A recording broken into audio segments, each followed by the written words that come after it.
Welcome to this next Whiteboard Wednesday. I want to bring some information across to you about the prevalence of these persistent organic pollutants, or POPs, that can lead to a myriad of chronic diseases and illnesses, and how you can test for this in a simple blood panel and reduce your risk of disease.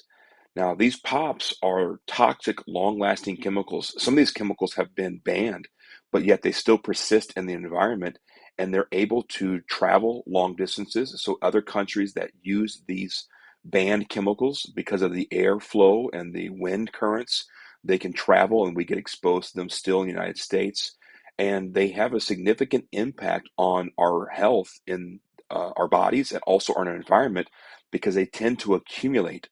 And when they accumulate, they don't break down easily. And these are the byproducts of pesticides, industrial chemicals, the unintentional byproducts of industrial processes that have not been properly tested and they're used. And these POPs can persist in the environment for a long period of time, sometimes for decades or even longer. And again, they start to accumulate in the fatty tissue of individuals.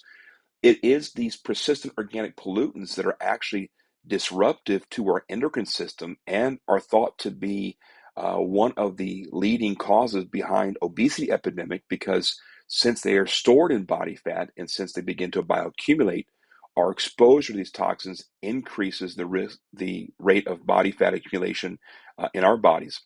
Now, here is an interesting study showing that there is a correlation between even low dose pop exposure and the risk of type 2 diabetes. And there is a risk factor of your pop exposure to your risk of developing type 2 diabetes, independent of your obesity, independent of your diet. And there is this direct link. Now, we understand that obesity and type 2 diabetes are linked. POPs is part of this picture. And what it does is it leads to chronic inflammation. Chronic inflammation is really the root cause of all chronic illness. And this is chronic inflammation of the body fat tissue, the adipose tissue. And so we call that angry fat. This is fat that actually has hormonal responses in the body that create this low grade chronic inflammation. And we also know that POPs are well known endocrine disrupting chemicals. If you think about the endocrine system, that's your that's your glands, your thyroid gland, for example.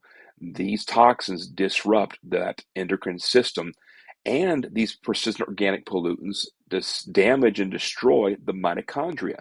The mitochondria are the powerhouse of the cells. They manufacture your ATP so you can make energy, and all toxins disrupt mitochondria. Now, there is a way that you can measure indirectly your exposure to persistent organic pollutants using a simple liver function test called GGT. Now, this is not standard on many uh, conventional medical lab panels, but this is a standard in my office. When we check standard blood chemistry, we always added GGT to the panel.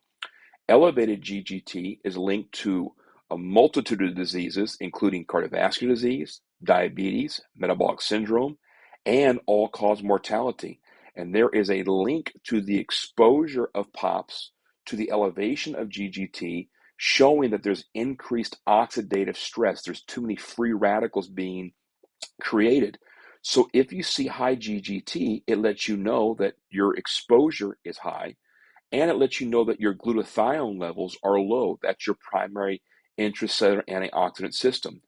This article goes on to state GGT is an early predictive marker for atherosclerosis, heart failure, arterial stiffness and plaquing, gestational diabetes, and various liver diseases, including viral hepatitis, other infectious diseases, and several life-threatening cancers. So GGT is a superior marker for future disease risks, and it's a very easy marker to test. I like to see this between 10 and 15.